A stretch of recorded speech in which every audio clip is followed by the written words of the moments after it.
It's the one thing that we all have, the mind, right? But it's the one thing that we don't have a manual for. We buy a blender, we get a manual. Our iPhone comes with a manual.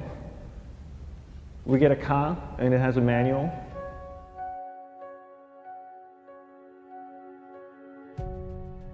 Nobody teaches you how to use the mind. There's no manual for the mind. So this, I think, is one of the most essential things in making progress in our life, is really understanding how our mind works. It's the one thing that we have to live with 24 hours a day, 7 days a week.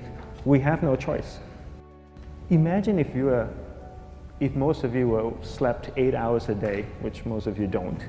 You slept and you were awake 16 hours a day. In the 16 hours you practice your awareness just randomly moving from one thing to another, to another, to another, all day practice being distracted.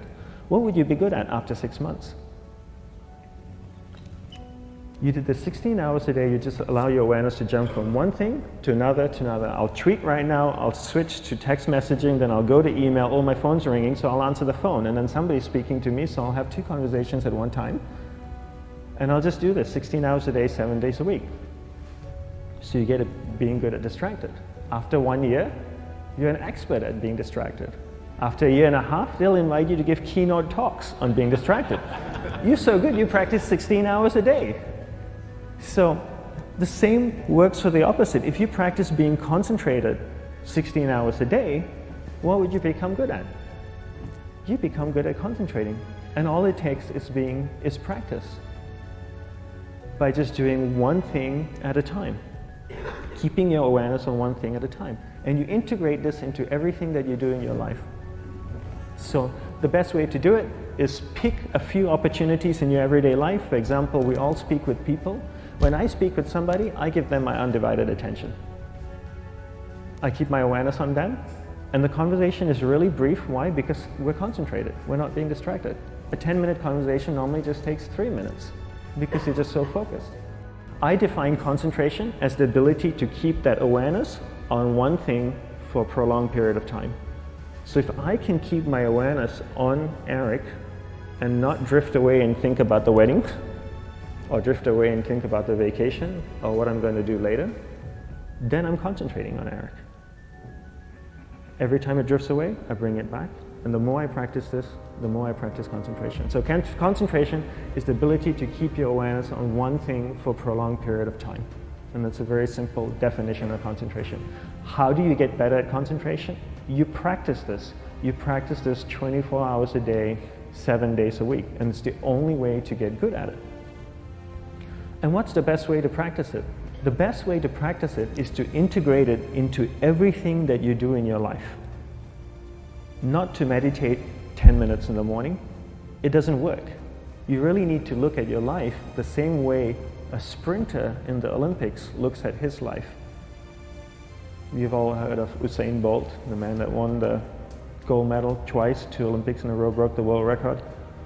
I don't know anything about him, to be honest. But if I was looked at him, he obviously sprints, he practices running, probably does a lot of long distance, he probably does a lot of stretching as well, I'm sure he gets massages. He looks like he eats the right kind of food.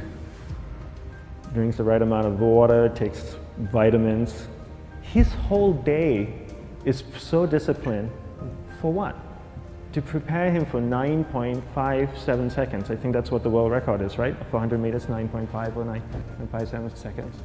His whole day is preparing him for that short time, not the other way around. A lot of people say, you know what, I need to be more concentrated. So you know what, I'm going to meditate in the morning, I'll sit down for 2 minutes. Okay, now I'm Zen master.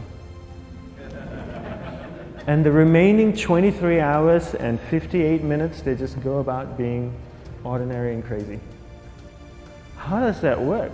How would you change? It's not balanced at all. So if for 23 hours and 58 minutes you were not being concentrated, you allowed your awareness to jump from one thing in your mind to another thing, to another thing, to another thing, to another thing, in an uncontrolled way, what would you be good at? And out of a prolonged concentration comes the wonderful power of observation. You just become more observant, and when you become more observant, you see solutions quicker and you solve things quicker. And it's a wonderful, powerful feeling when somebody is concentrated on you and not being distracted. So the best way is to integrate it into your everyday life. You're speaking with your spouse, give her or give him your undivided attention. So develop your awareness, integrate it into everything that you do in your life. And that's the best way you become good at. The next thing we need to develop is develop your will. Will is really important. Will is almost like a muscle in your mind, and you use that to pull and control your awareness and take it from one area of the mind to another. And the will needs to be developed, and same like concentration, if you don't cultivate the will, it doesn't grow. And this is something that really needs to be cultivated. How do you develop the will? There's 3 very simple ways to develop the will. 1 is you finish what you begin. 2 is you finish it well beyond your expectation, no matter how long it takes. 3 is you do a little bit more than you think you can do. All of those things require effort, and effort is will. It's so much easier to start a project than to finish a project, right? When you start a project, you're feeling creative, you're feeling inspired, you're full of energy. At the end of the project, you go, whose idea was this? So it requires tremendous amount of will to finish, and every time you complete something, you develop a little bit more will, and you have that muscle. And will is an amazing thing to develop, because once you develop will, that same will you can use in every aspect of your life to keep your awareness on one thing at a time, to finish projects, to see things through to the end, anything you want. The best way to develop will? Bring it into your everyday life, into everything that you do. Give you an example, the way I integrate it into my everyday life, I try and finish what I begin. So for example, going to sleep. I sleep every night, so I put on my pajamas, I floss, I brush my teeth, I go to bed, I sleep, I wake up in the morning, I make the bed. Why? Because I'm finishing what I start.